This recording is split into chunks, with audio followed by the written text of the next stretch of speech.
C'est le moment où un bien-aimé vient partager l'impact ou même la transformation de l'école internationale de délivrance dans sa vie et surtout comment est-ce que la personne est devenue après cet impact. Je suis bel et bien Yebga Marie Salomé, c'est mon nom. Et je suis étudiante déjà à niveau 3 à l'école internationale de délivrance. Oui, je me retrouve à l'école internationale de délivrance. Déjà, j'avais une alerte divine, c'est pas instruction divine. Et aussi parce que j'étais ici à l'ambassade du Saint-Esprit, j'ai eu l'information par l'annonce de l'existence de l'école internationale de délivrance. Alors, tout de suite, je me suis inscrite. L'impact que j'ai eu durant l'année précédente, c'est-à-dire au niveau 2, je voudrais dire que l'impact est beaucoup plus positif sur le plan spirituel parce que tous les modules que nous avons eu à avoir ont impacté ma vie spirituellement. Cela m'a élevé spirituellement. Déjà, ça permet de s'identifier soi-même spirituellement, connaître qui on est. Et en plus, on découvre sur le plan spirituel des méthodes, des aspects qu'on ne pouvait pas imaginer si on restait seulement dans l'église comme simple membre de l'église. Et à l'école internationale de délivrance, on découvre son appel. On sait qui on est.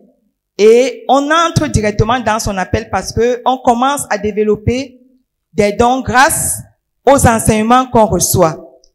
Maintenant, sur le plan enseignement, sur le plan pédagogique, le module qui m'a beaucoup plus impacté, c'est le fruit surnaturel du Saint-Esprit. Dans ce module, durant toute l'année, j'ai compris une chose, c'est que on ne peut pas désirer l'onction et avoir l'onction si on n'épouse pas le caractère de Christ. Il n'y aura pas onction. Ou quand bien même il peut avoir onction, ça ne peut pas être développé. Donc, si tant est que on ne développe pas, on n'épouse pas le caractère de Christ, c'est-à-dire le comportement de Christ, le modèle ne suit pas le modèle de Christ qui est l'humilité, la joie, l'amour, la paix, la bénignité, la douceur, la tempérance, tout ce que cela comporte, la maîtrise de soi. Jésus nous a manifesté tous ces caractères et c'est pour cela qu'il a beaucoup coulé dans l'onction. Et nous, en tant que enfants de Dieu et futurs ministres de Dieu, nous devons également épouser ces caractères, c'est-à-dire faire tout et tout pour entrer là-dedans et avoir coulé dans l'onction, grandir spirituellement et manifester surtout la puissance de Dieu. J'ai un seul conseil à donner, c'est que si on se réfère de la portion de Osée 4, verset 6 qui dit « Mon peuple périt par faute de connaissance. » Bien-aimé, si on n'a pas de la connaissance, on est mort. Alors, s'il vous plaît, inscrivez-vous à l'école internationale de délivrance afin que vous puissiez acquérir toute la connaissance dont vous avez besoin pour grandir spirituellement, pour vous affermir, pour impacter vos familles, pour impacter le monde et pour influencer des générations.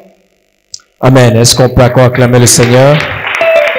Merci pour votre témoignage, Madame Yebga Marie Salomé. Bonne suite à l'école internationale de délivrance.